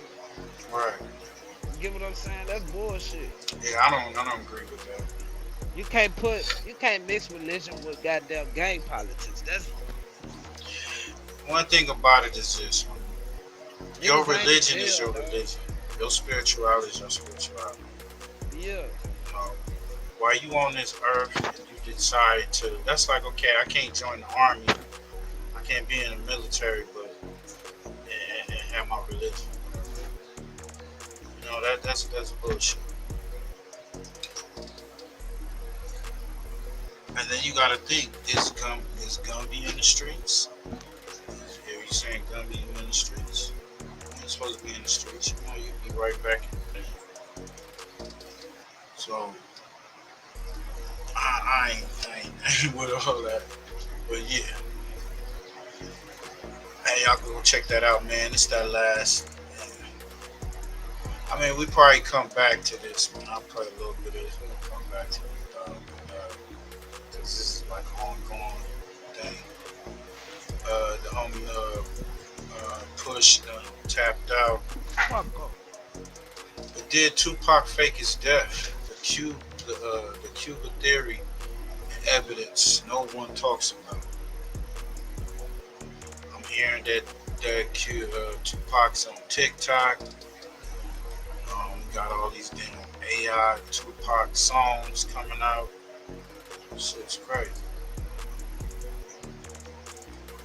Their album in 7 days. He called it the Don Killuminati, the 7-Day Theory, and released it under the name Machiavelli, inspired by Niccolo Machiavelli, the Italian philosopher who wrote The Prince, a book about power, deception, and survival through cunning.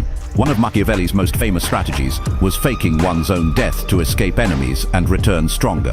Tupac was obsessed with this idea. He referenced it in interviews. He told people he was studying Machiavelli's tactics, and the album he recorded under that name is filled with lyrics about death, resurrection, and rebirth. Songs like Hail Mary and To Live and Die in LA feel less like reflections on mortality and more like goodbyes or preparations. Was Tupac preparing the world for his disappearance, or was he just an artist exploring dark themes in the final months of a turbulent life? September 7, 1996, the shooting happens. Tupac is rushed to the hospital, and this is where the official story starts to fracture. According to medical personnel who were present, Tupac was conscious when he arrived. He was intubated, but he was responsive. He survived the first surgery. He was listed as critical but stable. And then, over the next 6 days, something changed. His condition worsened. His lung collapsed. Infections set in. But here's the strange part. Very few people were allowed to see him. Afeni controlled access to his hospital room with an iron grip. Even close friends and death row associates were turned away. Suge Knight visited twice and was not permitted extended access. The only people who saw Tupac in those final days were Afeni, a small group of family members, and medical staff, and none of them have ever given detailed public accounts of what Tupac looked like, what he said, or whether he was conscious during those 6 days. On September 13, Afeni made the decision to remove life support. Tupac was pronounced dead at 4:03 p.m. But here's what people started questioning almost immediately. Why was the body cremated so fast? In Nevada, homicide victims are typically held for extended periods to allow for potential re-examination of evidence, especially in unsolved cases. But Tupac's body was cremated within 24 hours. Afeni reportedly insisted on it. She said it was what Tupac would have wanted, that he didn't want people gawking at his body, that cremation was a form of protection, turning him to ash so he could never be dissected, analyzed or disrespected by the system that had tried to destroy him in life. But some people wondered, was it protection or was it elimination of evidence? There's a detail that conspiracy theorists point to repeatedly. No one outside of the immediate family saw Tupac's body after death. No. Now, I heard that Shug paid a doctor to do the autopsy. Paid him a lot of money, and he said he ain't heard from that guy. So I don't know. They said Pac got cremated. It was said that the outlaws smoke pot in the blunt, whatever. But we have not seen the body. They had an image of Pac's body laying on the slab or whatnot, on the table, but that was later debunked or whatnot. Tattoos wasn't matching up on some shit. So we ain't seen the body. We ain't seen. Biggie had a funeral, casket, and all. We ain't even seen Pac's casket. What you think, Nutter? Public viewing, no open casket funeral, just a private cremation. And when you compare that to how other high-profile deaths were handled, Biggie Smalls had a public viewing, Michael Jackson had a public memorial with the casket present, it stands out. Afeni's decision to cremate immediately and privately meant that no independent party could verify that the body in that hospital was actually Tupac Shakur. And in the world of conspiracy theories, that absence of verification becomes the foundation for doubt. Now, let's talk about the eyewitness reports. In the years following 1996, multiple people claimed to have seen Tupac in Cuba. A photographer in Havana in 1997 said he saw a man who looked exactly like Tupac at a cafe, wearing sunglasses and a hat, speaking quietly with an older woman. He tried to take a photo, but the man noticed and left immediately. A journalist visiting Cuba in 2004 reported meeting a man at a music venue who introduced himself as T and spoke fluent English with an American accent. They talked about hip-hop, and the man knew intricate details about Death Row Records and the East Coast-West Coast beef, details that felt too specific to be casual fandom. When the journalist asked where he was from, the man smiled and said, "Somewhere I can't go back to." Then he disappeared into the crowd. Are these sightings credible, or are they the result of people seeing what they want to see? A ghost of a legend who died too young. Here's what adds fuel to the theory. Tupac had motive. By September 1996, he was trapped. Death Row Records owned him contractually. Suge Knight controlled his finances. He was facing multiple lawsuits. He owed money. He had enemies on both coasts. The FBI reportedly had an active file on him, tracking his movements and associations, and he was exhausted. People who worked with him in those final months said he looked worn down, hollowed out, like he was being consumed by the machine he'd helped build. Several people close to him later said he talked about wanting to die to the world and be reborn as someone else. At the time, they assumed it was metaphorical, artist talk. But what if it was literal? What if Tupac saw faking his death as the only way to escape? And here's the kicker, he had the blueprint. His godmother, Assata Shakur, had done it. She'd escaped from a US prison, made it to Cuba, and lived there for decades under protection. Tupac visited her, they talked, and according to some accounts, Assata told him that Cuba was a place where revolutionaries could be safe, where the US government's reach was limited, where someone could disappear and start over. Did Tupac take that advice? Did he and Afeni create a plan, stage his death, cremate a body, possibly someone else's, or a body weighted and altered to match, and smuggle him to Cuba where Assata's network could hide him? It sounds like fiction, but in the world of black revolutionary history, stranger things have happened. What would you do if you were 25 years old, famous, hunted, exhausted, and your mother told you there was a way out? Would you take it? Let's talk about the evidence against the theory. Because if we're going to take this seriously, we have to address the holes. First, the shooting was real. Multiple witnesses saw it happen. Suge Knight was in the car and confirmed Tupac was hit. Paramedics treated him at the scene. Doctors operated on him. If Tupac faked his death, he would have needed to survive 4 gunshot wounds, undergo surgeries, and then somehow stage his death in a hospital filled with medical staff and security. That's not impossible, but it's extraordinarily difficult. It would require collaboration from doctors, nurses, coroners, police, and hospital administrators. And while some conspiracy theorists believe Afeni had enough money and connections to pull that off, there's no evidence of such a conspiracy. Second, the cremation. Yes, it happened fast, but it's not illegal. Afeni had legal authority as next of kin. and given her distrust of the system and her desire to protect Tupac's dignity, an immediate cremation makes sense without invoking a conspiracy. Many families of homicide victims choose cremation to avoid prolonged media circuses and public spectacle. Tupac. I don't know. We can we'll have to come back to that, man. That's the legacy of Pac, man. Y'all go check that out, man. Go on over there. What y'all think, man? I mean, we hearing all these stories. Boy, maybe still around.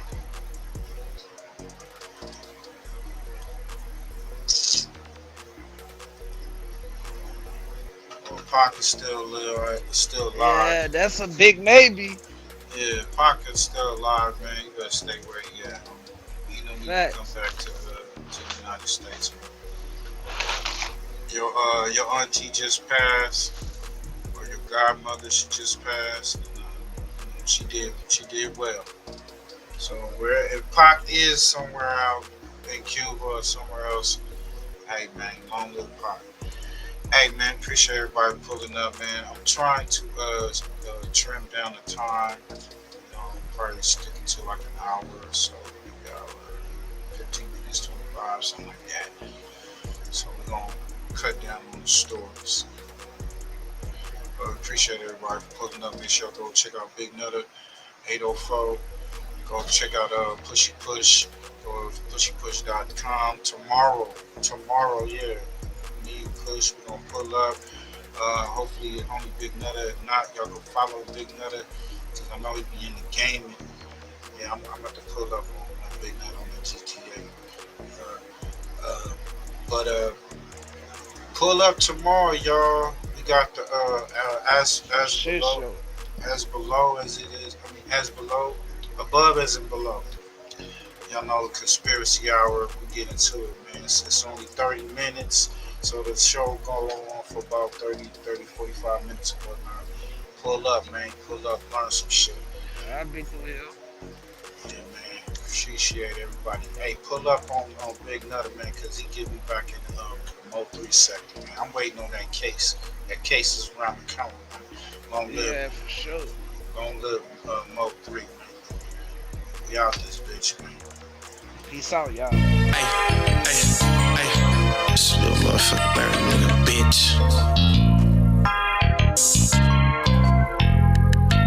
I threw my soul on this motherfucking beat. I kill a nigga just to make sure that I eat. Listen to my heart, I hear my daughter when that beat. Talk to Moo, he hear that shade when I speak, yeah. Mama told me watch all the company you keep, yeah. Slide on the west and then we post up on the east, yeah. I'm on your neck, it ain't no motherfucker sleep, yeah. Creep up on you, I know some motherfucking creeps, yeah. Hey, just be patient till time gon' come. Like a rock star on the stage, I just mind my drum. Pull a pistol in the middle of some beef, I'm behind my gun. If it ain't the police, you can never name a time I run. Easty nigga, I kept that dope in my socks, okay. You better duck or get motherfucking shot, yeah, okay. You ain't my brother if you fucking with ops, yeah, okay. Stick up your plug and have him take me to your spot, yeah, okay. See, you don't understand that peek through them blinds. I was dancing with the devil, brother, time after time. Guarantee you see murder, you take a look inside my eyes. Money called me and told me they all acting surprised. Can't believe what you saying, I know you wear a disguise. You gon' fail trying to play me, you gon' die trying to try. Put some shots in this upper body, put a soul in the sky. I am not with the back and forth, all my niggas trying to slide on Gorilla. Threw my soul on this motherfucking beat. I kill a nigga just to make sure that I eat. Listen to my heart, I hear my daughter when that beats. Talk to Moo, he hear that shade when I speak, yeah. Mama told me watch all the company you keep, yeah. Slide on the west and then we post up on the east, yeah. I'm on your neck, it ain't no motherfucking sleep, yeah. Creep up on you, I know some motherfucking creeps, yeah. See, you don't hate me, you just hate the addiction. I remember being alone in the most fucked up position. I pray to God every night, remove me out these conditions. They gon' judge before they know you and really see how you living. Can't expect you to pay attention and really seek out the difference. But let me warn you, please keep my name up out of your mentions. I'd rather. Nah, fuck that nigga, I'm finna. With a gang, man. EBK.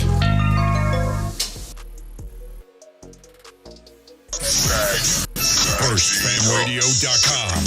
FirstFamRadio.com.